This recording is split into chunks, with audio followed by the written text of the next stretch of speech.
Clear बच्चों? Sir last class में हमने देखा था कि ट्रेडिंग अकाउंट कैसे बनाना है और उसके अंदर कौन सी आइटम आनी है, कौन सी आइटम नहीं आनी। आज की क्लास में हम ये देखेंगे कि ट्रेडिंग अकाउंट के साथ साथ अगर हम P&L यानी प्रॉफिट एंड लॉस अकाउंट बना रहे हैं और इसके साथ बैलेंस शीट बना रहे हैं, यानी एक तरीके से पूरा फ्रेमवर्क तैयार कर रहे हैं जिसको हम फाइनल अकाउंट के नाम से जानते हैं, तो हम उसको किस अप्रोच के साथ आगे बढ़ेंगे। देखो जी, ट्रेडिंग अकाउंट हमें अच्छी तरह पता है क्या होता है, लेकिन सर अब एक दो नई चीजें आ रही हैं, जैसे प्रॉफिट एंड लॉस अकाउंट आ गया और बैलेंस शीट आ गई। ट्रेडिंग अकाउंट में हमें ये पता है कि अगर डेबिट साइड अगर कोई भी बैलेंसिंग फिगर आती है तो ग्रॉस प्रॉफिट निकलता है। देखो जी, मैं कुछ शॉर्ट फॉर्म यूज कर रहा हूं तो उस शॉर्ट फॉर्म को मैं यहां लिख देता हूं कि इसका मतलब क्या होता है। जैसे अगर मैं ग्रॉस प्रॉफिट बोलूंगा तो इसका मतलब मैं यहां पे क्या यूज कर रहा हूं, जीपी। सर ये चैप्टर टर्म 2 में भी आ रहा है, तो इसीलिए टर्म 2 को दिमाग में रखते हुए कि हमारा सारा सिलेबस क्या टर्म 2 तक हो जाएगा, मैं अपनी 101% यानी 100% कोशिश करूंगा कि टर्म 2 का सिलेबस आप अपने घर बैठ के आराम से हर कंसेप्ट के साथ पूरा कर पाए। तो इसलिए कुछ टर्म शॉर्ट यूज करूंगा तो आपको कंफ्यूजन ना हो कि ये जीपी क्या लिख दिया सर ने, एनपी क्या लिख दिया, इसलिए मैं पहले बाइफरकेट कर रहा हूं। ग्रॉस प्रॉफिट को मैं जीपी, सर नेट प्रॉफिट को एनपी, सेम चीज अगर ग्रॉस लॉस आ गया तो मैं उसे जीएल लिखूंगा। सेम चीज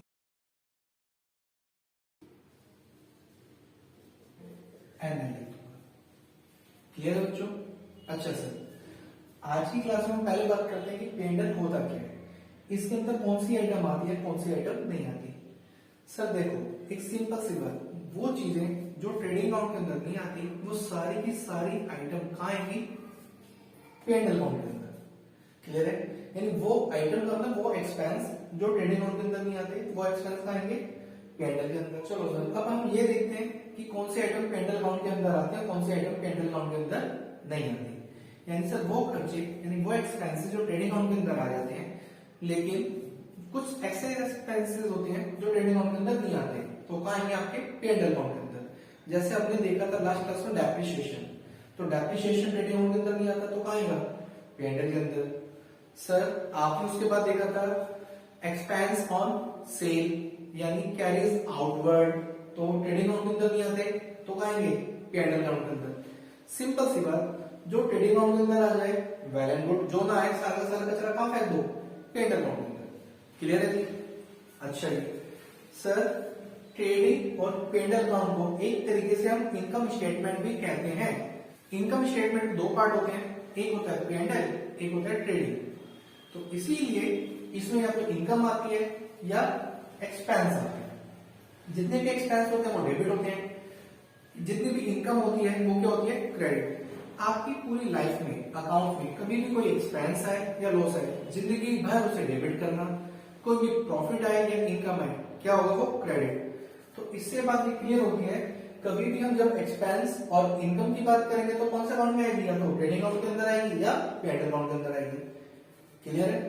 सर P&L अकाउंट से क्या निकल के बाहर आता है, अगर बच्चों बैलेंसिंग फिगर आपकी डेबिट साइड आती है तो हम इसे एनपी बोलते हैं, एनपी फॉर नेट प्रॉफिट। अगर बैलेंसिंग फिगर क्रेडिट साइड निकल के बाहर आती है तो उसे क्या बोलते हैं, नेट लॉस। क्लियर है सी? लेकिन एक मजे की बात बताता हूं मैं आपको, हर ये अकाउंट्स एक दूसरे से अटैच है। अटैच कैसे, अगर कोई भी गलती अगर मैं ट्रेडिंग अकाउंट में करूंगा तो उसका इनडायरेक्ट जैसे effect trading account P&L account के अंदर आ जाएगा, और P&L का इफेक्ट कहां आएगा, आपका बैलेंस शीट के अंदर। सर बैलेंस शीट क्या होती है वो भी थोड़ी देर में देखते हैं। हमें बात अच्छी तरह पता है कि ट्रेडिंग अकाउंट के अंदर क्या आना है और अब P&L अकाउंट के अंदर क्या आना है। ट्रेडिंग अकाउंट के अंदर वो खर्चे भी आते थे जो फैक्ट्री से रिगार्डिंग होते थे, यानी वो खर्चे जो फैक्ट्री में जाएंगे वो कहां आते थे, आपके ट्रेडिंग अकाउंट के अंदर। अब ऐसी P&L अकाउंट के अंदर वो खर्चे आएंगे सर जो ऑफिस से रिगार्डिंग करेंगे। इसीलिए हम अपने लॉजिक छोड़ देते हैं, हमें बात पता है कि ट्रेडिंग अकाउंट के अंदर क्या आता है, फैक्ट्री से रिगार्डिंग एक्सपेंसेस आते हैं। सेम चीज P&L अकाउंट के अंदर कौन से खर्चे आते हैं, जो ऑफिस के रिगार्डिंग, इसीलिए कई बार क्वेश्चन में ऑफिस रेंट आ जाता है। सर ट्रेडिंग अंदर तो आएगा नहीं, क्यों? क्योंकि ये फैक्ट्री के रिगार्डिंग खर्चे होते हैं, तो कहां आएगा ऑफिस रेंट? पेंडल अकाउंट के अंदर। सिंपल सी फिलॉसफी, ट्रेडिंग अकाउंट के अंदर ओनली एंड ओनली वो खर्चे आएंगे जो गुड्स को बनाने के लिए या गुड्स को लाने के लिए किए जाते हैं। जैसे मैंने बोला carries outward, everything is name, carries का मतलब किराया, आउटवर्ड मतलब बाहर जाने के लिए, वो खर्चे जो गुड्स को बाहर भेजने के लिए। तो सिंपल सी बात, ट्रेडिंग अकाउंट के अंदर नहीं आएंगे, कहां आएंगे? आपके पेंडल अकाउंट के अंदर। क्लियर है सर? अब सर ये आपका जो ग्रॉस प्रॉफिट आया है या इस तरफ क्या आता है? Gross loss. तो ये कहां ट्रांसफर होते हैं? मैंने आपको बोला था कि पेंडल अकाउंट किसके ऊपर बेस्ड होता है? जीपी के ऊपर, यानी ट्रेडिंग अकाउंट के अंदर। यानी इसकी इंफॉर्मेशन यहां पर आएगी और इसकी इंफॉर्मेशन बैलेंस शीट में जाएगी। अब बात कर लेते हैं पहले बैलेंस शीट की। बैलेंस शीट क्या होती है?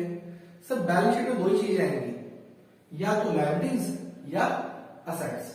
यानी एक्सपेंस और इनकम के लिए आपके पास दो अकाउंट है, एक है ट्रेडिंग और एक है प्रॉफिट एंड लॉस अकाउंट। दूसरा, अगर कभी भी क्वेश्चन में लायबिलिटीज या असेट्स आ जाए तो कहां आएंगी? वो सीधा बैलेंस शीट में। ये बात क्लियर हो? ग्रॉस प्रॉफिट आपका डेबिट साइड आ रहा है तो हम इसको कहां ट्रांसफर करेंगे? पी&एल अकाउंट के अंदर बाय ग्रॉस प्रॉफिट। क्लियर है सर? सेम चीज ग्रॉस लॉस, क्रेडिट है तो खत्म करने के लिए कहां जाएगा? वो डेबिट, यानी पी&एल अकाउंट में ग्रॉस लॉस इस तरफ आएगा। क्लियर है सर? हमेशा क्रॉस करना, कोई भी कंफ्यूजन नहीं होगी। यानी अब हमें बात क्लियर है कि ट्रेडिंग अकाउंट से ग्रॉस प्रॉफिट या ग्रॉस लॉस आता है, सेम चीज पी&एल अकाउंट से नेट प्रॉफिट या नेट लॉस आता है। अगर ग्रॉस प्रॉफिट आएगा तो कहां ट्रांसफर कर दिया जाएगा? पी&एल अकाउंट के अंदर। ग्रॉस लॉस आएगा तो कहां ट्रांसफर कर दिया जाएगा? पी&एल अकाउंट के अंदर। सर जैसे पी&एल अकाउंट के अंदर नेट प्रॉफिट या फिर नेट लॉस आए, कहां जाएंगे? इसका कौन सा अकाउंट है? Balance sheet. तो सिंपल सी बात, नेट प्रॉफिट आएगा तो बैलेंस शीट में जाएगी, नेट लॉस आएगा तब बैलेंस शीट में जाएगी। क्लियर है सर? ये है ओवरऑल फ्लो चार्ट किसका?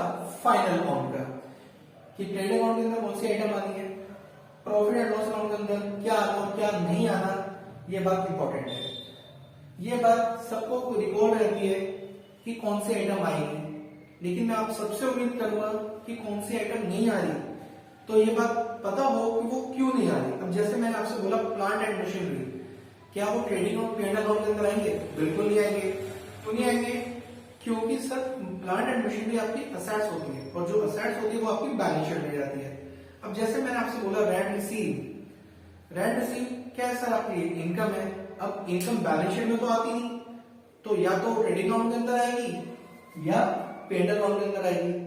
अब रेंट रिसीव है तो गुड्स से रिगार्डिंग कोई भी इंफॉर्मेशन नहीं है, तो कहां आएगी वो? प्रॉफिट एंड लॉस अकाउंट के अंदर।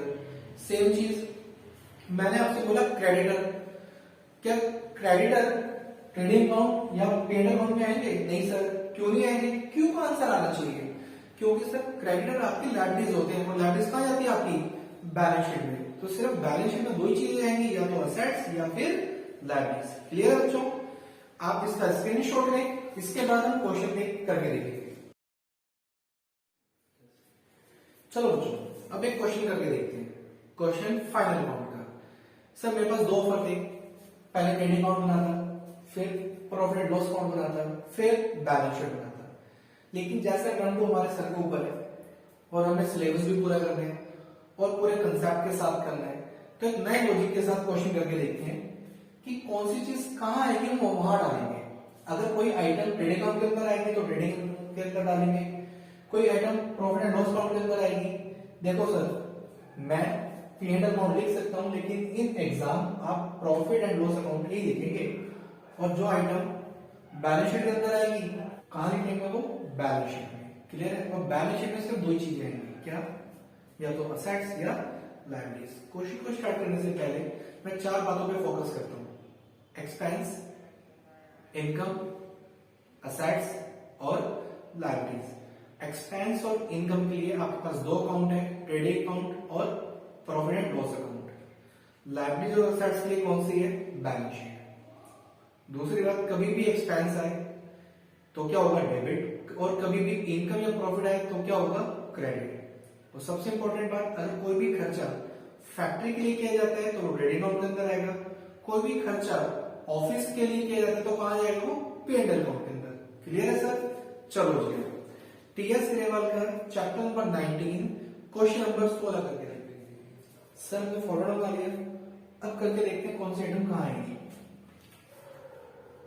जैसे कैपिटल, कैपिटल क्या होती है आपकी? लायबिलिटीज होती है। लायबिलिटीज कहां आएगी सर? बैलेंस शीट में। सर कैपिटल के ब्रैकेट में लिखा है क्रेडिट, सर लिखा हो या ना लिखा हो, कैपिटल हमेशा क्या होती है आपकी? लायबिलिटीज होती है। तो हम कैपिटल को आराम से यहां लिख देते हैं, कैपिटल 3,60,000। सर आप इसे अंदर क्यों लिख रहे हो? अभी 2 मिनट में क्लियर हो जाता है कि मैं इसे अंदर क्यों लिख रहा हूं। आगे मशीनरी, मशीनरी क्या होती है आपकी? असेट्स।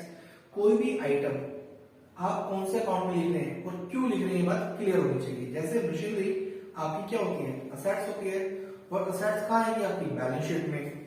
तो मशीनरी 70,000। अब सेल, सर सेल कहां आती है? तो कौन सी आइटम कहां आती है ये हमें अच्छी तरीके से क्लियर होना चाहिए। बाय सेल्स कितने सर? 8,20,000। तो मैं इसे बाहर लिख लेता हूं 8,20,000, क्योंकि अंदर के लिए पता है ना, क्योंकि अभी इसमें अगर कभी सेल्स रिटर्न आएगी तो हम क्या कर देंगे? माइनस। देखो जी एक साथ क्वेश्चन करने का फायदा ये होता है कि कोई सी आइटम जहां आ जाए जल्दी जल्दी उसे डाल देते हैं। लेकिन अगर शुरुआत में इसी क्वेश्चन को सिर्फ मुझे ट्रेडिंग अकाउंट बनाना पड़ता तो पहले मुझे सारी आइटम देखनी पड़ती, कौन सी आएगी कौन सी नहीं आएगी। फिर अगर मैं प्रॉफिट लॉस अकाउंट बनाता फिर मैं दोबारा देखता। इसीलिए मैं सारी आइटम एक साथ पोस्ट कर रहा हूं। जैसे परचेज भी कहां आएगा आपका? ट्रेडिंग अकाउंट के अंदर। सर हम इसे ओपनिंग मतलब ओपनिंग स्टॉक की जगह नहीं लिख सकते, हमें ये बात अच्छी तरह पता है कि ओपनिंग स्टॉक ऊपर आता है, तो परचेज के लिए हम थोड़ी जगह छोड़ देंगे। तो टू परचेज कितना है सर?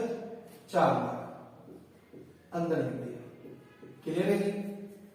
इसके बाद सेल्स रिटर्न है तो कहां से माइनस होगी? सेल में से 10,000। तो लेस सेल्स रिटर्न माइनस का होता है ब्रैकेट, तो अकाउंट्स में हमने माइनस। अब आ गया ओपनिंग स्टॉक 1 लाख, तो 2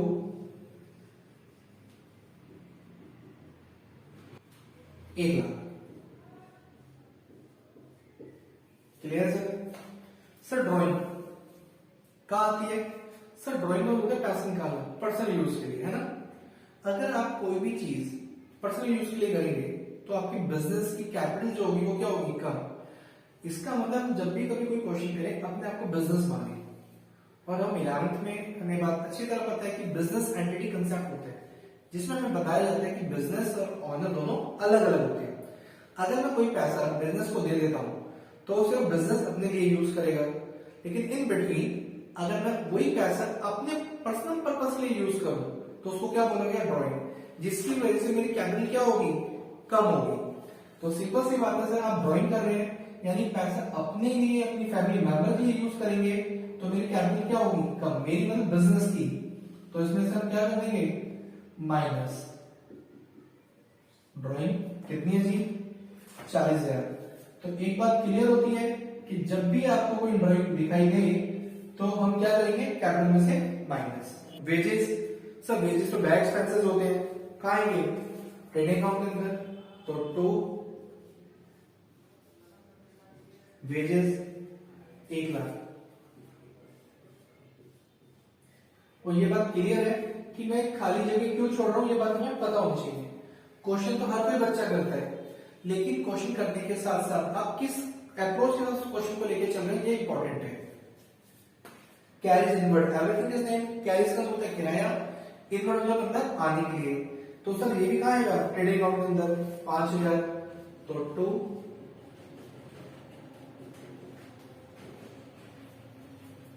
carries inward 5,000। Salary, sir salary trading account के अंदर आएगी जी? नहीं, मैंने बोला था वेजेस वर्कर्स को देते हैं, वर्कर्स कहां काम करते हैं? फैक्ट्री में। और सैलरी स्टाफ को देते हैं, वो कहां काम करती है? ऑफिस में। और ऑफिस के रिगार्डिंग जो भी खर्चे आते हैं वो कहां आते हैं? आपके पेंडल अकाउंट के अंदर। तो सिंपल सी बात है, सैलरी कहां आएगी आपकी? पेंडल अकाउंट के अंदर। तो हमने लिखा 2 सैलरी 60,000। अब सर एक चीज बताइए, आपने ऊपर स्पेस क्यों छोड़ा? हर क्यू का आंसर जरूर आना चाहिए। देखो जी मैं जैसे मैंने आपको बोला मैं व्हाइट बोर्ड यूज कर रहा हूँ, मैं तो इरेज कर सकता हूँ, लेकिन एग्जाम में आपने एक बार लिख दिया तो आप वहां पे काटना पड़ेगा। मुझे बात अच्छी तरह पता है, अगर ट्रेडिंग अकाउंट से ग्रोस प्रॉफिट आते हैं तो कहां ट्रांसफर किया जाएगा? पेंडल अकाउंट के अंदर। अगर ग्रोस लॉस आते हैं तो कहां ट्रांसफर किया जाएगा? पेंडल अकाउंट के अंदर, यानी क्रॉस किया जाएगा। तो इसलिए मैंने ऊपर एक जगह छोड़ दी है। अगर मैं उसे लास्ट में लिखूंगा तो प्रेजेंटेशन गलत साबित होती है, तो इसलिए कोई भी इंफॉर्मेशन आती है ट्रेडिंग अकाउंट से तो हम उसे ऊपर ही दिखाएंगे। सर जनरल एक्सपेंस, अब आपको ये देखना है क्या जनरल एक्सपेंस ट्रेडिंग अकाउंट के अंदर आता है? जी नहीं, क्योंकि गुड्स को लाने के लिए या गुड्स को बनाने के लिए यूज नहीं किया जा रहा। तो कहां आएगा ये? पेंडल अकाउंट के अंदर। तो सिंपल सी बात, ट्रेडिंग अकाउंट के अंदर आएगा तो ट्रेडिंग में, पेंडल के अंदर आएगा तो पेंडल में। मैं आपको एक सिंपल सा एक और लॉजिक दे देता हूं। ट्रेडिंग अकाउंट के अंदर लिमिटेड खर्चे होते हैं, लेकिन अनलिमिटेड खर्चे कहां आएंगे आपके? पेंडल अकाउंट के अंदर। तो सारा फोकस पहले ट्रेडिंग पे करा कि जनरल एक्सपेंस ट्रेडिंग में नहीं आता तो कहां आएगा? पेंडल अकाउंट के अंदर, क्योंकि बैलेंस शीट में ना तो एक्सपेंस आता ना इनकम।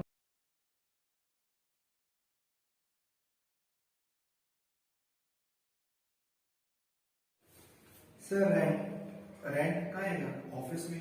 तो लिख देते 50,000, क्योंकि ट्रेडिंग अकाउंट के अंदर तो आएगा नहीं। तो रेंट 50,000। परचेज रिटर्न, तो परचेज में से माइनस होती है। परचेज रिटर्न सर कितनी? 5,000 माइनस। इसके बाद डेटर क्या होती है आपकी? असेट्स होती है। हाँ जी, डेटर आपकी असेट्स होती है, और कोई भी असेट्स या लायबिलिटीज ना तो ट्रेडिंग अकाउंट के अंदर आती ना पेंडल अकाउंट के अंदर आती। तो कहां आएगी? यहाँ पे डेटर।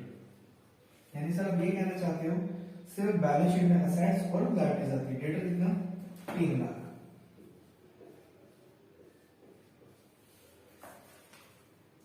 कैश, कैश आपका असेट्स होता है 40,000।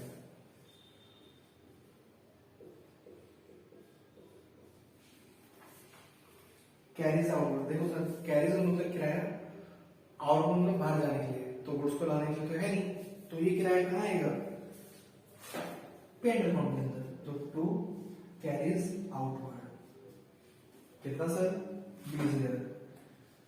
तो इसका मतलब कि जो खर्चे ट्रेडिंग अकाउंट के अंदर नहीं आते वो सारे के सारे काम पोस्ट कर दिए जाते हैं पेंडल अकाउंट। ये ऐसा खर्चा नहीं बचता जो पेंडल अकाउंट के अंदर ना आता हो। इसके बाद सर एडवर्टाइजमेंट, डेफिनेटली पेंडल अकाउंट के अंदर आएगा 20,000। तो टू एडवर्टाइजमेंट। क्रेडिटर क्या होती है सर? आपकी लाइब्रेरीज होती है, तो यहां डाल देते हैं क्रेडिटर कितना? 50,000। क्लियर है सर? आगे सर अब आते हैं क्लोजिंग स्टॉक 2 लाख रुपए। ये एक ऐसी चीज है जिससे बच्चा जब स्टार्टिंग में हम ये कंसेप्ट सीखते हैं तो गलती पक्का करते हैं, यानी 101% गलती करते हैं।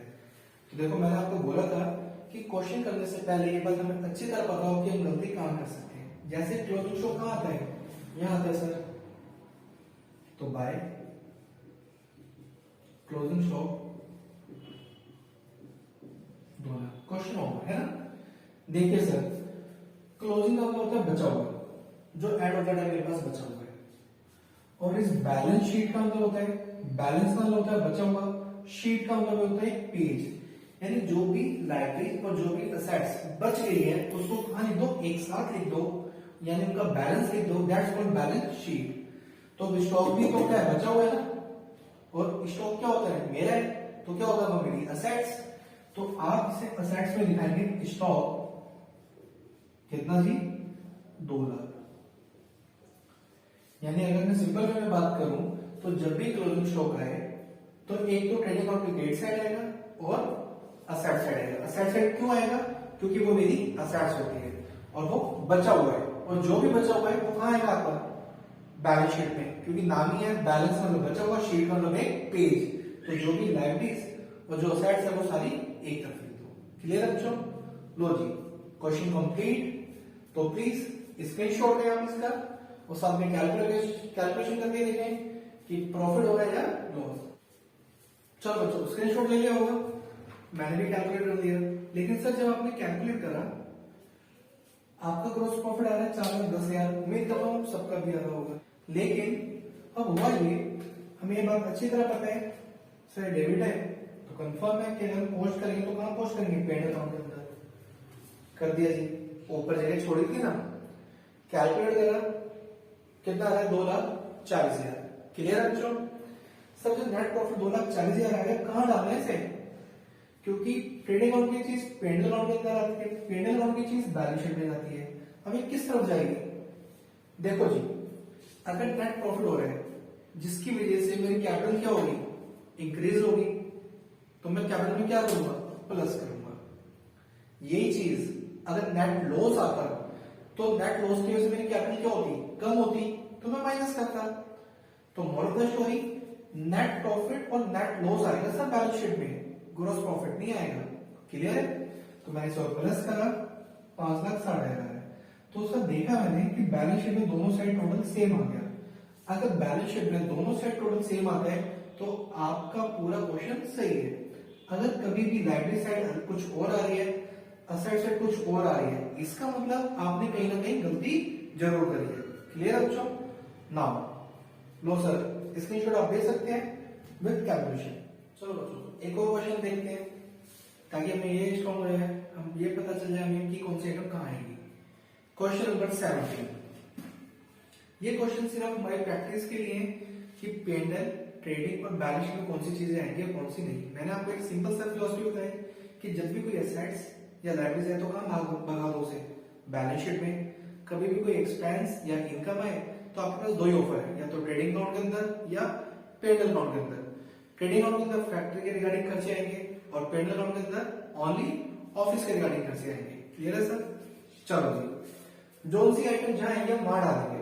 जैसे सेल्स कहां थे सर, ट्रेडिंग अकाउंट के अंदर, तो 9,20,000, तो हमने यहां पे लिखा बाय सेल्स 9,20,000। परचेज कहां आएंगे सर, ट्रेडिंग अकाउंट के अंदर, तो जगह छोड़ी तो 2, जगह क्यों छोड़ी, क्योंकि ओपनिंग स्टॉक आएगा जी। परचेज कितना, 683। अब क्वेश्चन बोलता है रिटर्न इनवर्ड। सर ये रिटर्न इनवर्ड की एवरीथिंग इज नेम, रिटर्न मतलब वापसी, इनवर्ड मतलब अंदर। अंदर क्या आया होगा, जो बाहर गया होगा, बाहर मतलब सेल, तो क्या होंगे ये सेल्स रिटर्न, कितनी, 13,000। तो लेस सेल्स रिटर्न 13,000। क्लियर है बच्चों?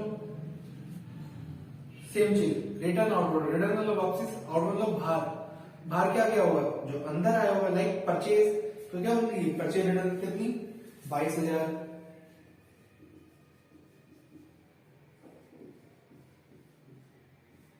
लो जी, क्लियर है? अब बात आती है sir carries inward, everything is name. Carries मतलब किराया, इनवर्ड मतलब अंदर आने के लिए, तो कहां आएगा, ट्रेडिंग अकाउंट के अंदर। कितना जी, 24,000। तो 2 carries inward 24,000। Rent sir trading account के अंदर तो आता नहीं, कहां आएगा, पेंडल अकाउंट के अंदर, तो 2 रेंट कितना जी, 22,000। सर जगह क्यों छोड़ी है, क्योंकि सर या तो अगर ग्रोस लॉस होगा ट्रांसफर कर दिया जाएगा, ग्रोस प्रॉफिट होगा यहां ट्रांसफर कर दिया जाएगा। सर डिस्काउंट कुछ नहीं बोल रहा, तो पेंडल अकाउंट के अंदर ही आएगा सर। कितना, 37,500। सब प्रिंटिंग एक्सपेंसेस ही होंगे ये सारे, तो कहाँ आएंगे आपके, पेंडल अकाउंट के अंदर, तो 2 प्रिंटिंग 7,200।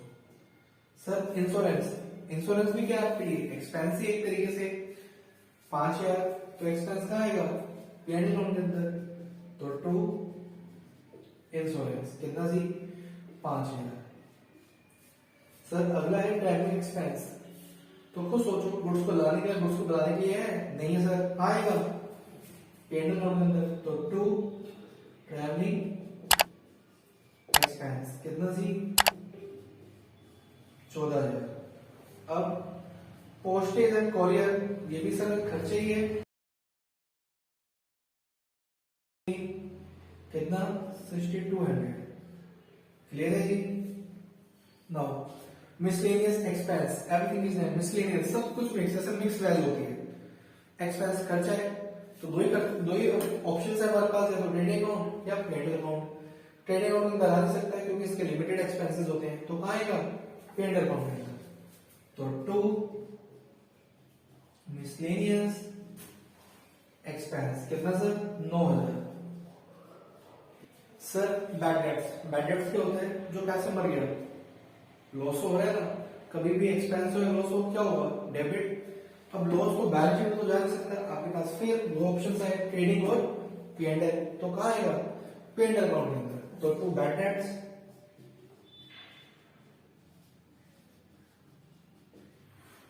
कितना जी, 4,000। सर डेटर, डेटर क्या होती है आपकी, असेट्स होती है, तो कंफर्म है बैलेंस शीट में जाएगा। तो डेटर कितना जी, 2,20,000। क्रेडिटर क्या होती है सर, आपकी लाइबिलिटीज होती है, तो 1,28,000। Loan from Sahil, loan from Sahil, Sahil से लोन लिया है, तो लोन क्या होती है आपकी, लाइबिलिटीज होती है, loan 50,000। Capital once again sir कहां आती है आपकी, लाइबिलिटी साइड, 5,25,000। तो सबसे ऊपर आती है सर कैपिटल, इस चीज का ध्यान रखना प्लीज, कैपिटल 5,25,000। क्लियर है। Drawing, we know very well, अगर कभी भी ड्राइंग लाए तो हम कहां से माइनस करेंगे, कैपिटल में से। तो सर ड्राइंग लिखा कितना, और माइनस मतलब ब्रैकेट। बिजनेस प्रीमिसेस क्या होता है सर, ये बिजनेस व्यापार, प्रीमिसेस एक जगह, तो लाइक जस्ट लाइक एक बिल्डिंग, तो बिजनेस प्रीमिसेस क्या बन गई मेरी, असेट्स बन गई। जहां से बिजनेस किया जाता हो सर, बिजनेस प्रीमिसेस कितना जी, 3,90,000। और सर फर्नीचर वंस अगेन क्या होती है आपकी, असेट्स होती है। क्लियर है। नाउ सर अब बात आती है क्लोजिंग स्टॉक 2,40,000। क्लोजिंग स्टॉक कितने हैं, 2,40,000। तो बाय क्लोजिंग स्टॉक 2,40,000। और सर दूसरा इफेक्ट, क्योंकि हमें पता है कि जब भी हम फाइनल अकाउंट का क्वेश्चन करेंगे तो जो गलती करवाएगा या तो वो क्लोजिंग स्टॉक होगा या डायरेक्ट एक्सपेंस, क्योंकि क्लोजिंग स्टॉक हम जल्दीबाजी में यहां लिखकर बोलेंगे क्वेश्चन ओवर, लेकिन सर बैलेंस अगर बचा हुआ शीट एक पेज, तो ये कहां जाएगा आपका, बैलेंस शीट में, और किस तरफ, असेट साइड। तो यहाँ पे हमने लिखा स्टॉक, क्लोजिंग स्टॉक कितना जी, 2,40,000। सर एक चीज चलते चलते पूछ लेते हैं, अगर यहाँ पे स्टॉक लिखा है तो मुझे कैसे पता चलेगा कि ये ओपनिंग स्टॉक है क्लोजिंग। सर होगी ना मेरी बात, क्लोजिंग स्टॉक ही होगा, ओपनिंग स्टॉक हो नहीं सकता। क्यों नहीं हो सकता, क्योंकि यहाँ पे बचा हुआ आता है, जैसा नाम है everything is in balance sheet, तो जो क्लोजिंग स्टॉक है यानी जो बचा हुआ वही आएगा, ओपनिंग स्टॉक कंसीडर नहीं किया जाएगा। क्लियर है बच्चों, क्लोज करें, स्क्रीनशॉट लें और कैलकुलेशन करके देखें क्या हमारी बैलेंस शीट मैच हो रही है। चलो सर आपने कैलकुलेशन करके देखी होगी, आपकी बैलेंस शीट मैच नहीं कर रही होगी, उसका रीजन क्या है। सर एक आइटम रह गई थी ओपनिंग स्टॉक, कितना, 1,76,000। क्लियर है सर, तो प्लीज लिख लेना ओपनिंग स्टॉक 1,76,000, तब जाके आपकी बैलेंस शीट मैच करेगी, क्योंकि यहाँ पे ग्रॉस प्रॉफिट आएगा 286,000, जो कहां ट्रांसफर होगा, पेड अकाउंट के अंदर। क्लियर है। फिर हम कैलकुलेशन करके देखेंगे तो पेड प्रॉफिट कितना आ रहा है, 181,100, और नेट प्रॉफिट आ जाता है, आपकी कैपिटल को बढ़ाता है, तो मैं इसलिए कैपिटल को क्या कर देता हूं, प्लस कर देता हूं, ऐड करूंगा 865, तो आपकी बैलेंस शीट पूरी एक्यूरेट मैच कर रही है। क्लियर है सर। तो आज की क्लास में हमने देखा कि पूरे फाइनल अकाउंट का क्वेश्चन हमें किस अप्रोच के साथ करना है। हमने लास्ट वीडियो में देख लिया था कि how to prepare a trading account, लेकिन आज की क्लास में पेड अकाउंट भी करा एंड साथ में बैलेंस शीट भी करी, यानी तीनों अकाउंट हमने एक साथ बनाने की कोशिश करी कि वो खर्चे जो गुड्स को लाने के लिए या गुड्स को बनाने के लिए की जाती है वो ट्रेडिंग अकाउंट के अंदर आएंगे। इसके अलावा कुछ भी खर्चे हों आपके, वो कहाँ आएंगे? आपके पेड अकाउंट के अंदर। यानी जब भी कभी एक्सपेंस और इनकम आए तो मुझे दो ही चीजें याद आएंगी, या तो ट्रेडिंग अकाउंट याद आएगा या फिर प्रॉफिट लॉस अकाउंट याद आएगा। और अगर कभी लायबिलिटीज और असेट्स आ जाए तो कहां पोस्ट की जाएगी? बैलेंस शीट में। क्लियर है सर? लो सर, स्क्रीनशॉट ले लेना विद कैलकुलेशन भी। और मैं उम्मीद करता हूं आज की क्लास आपको अच्छी लगे, तो प्लीज मेरे चैनल को सब्सक्राइब करें और लाइक करें। Take care, God bless.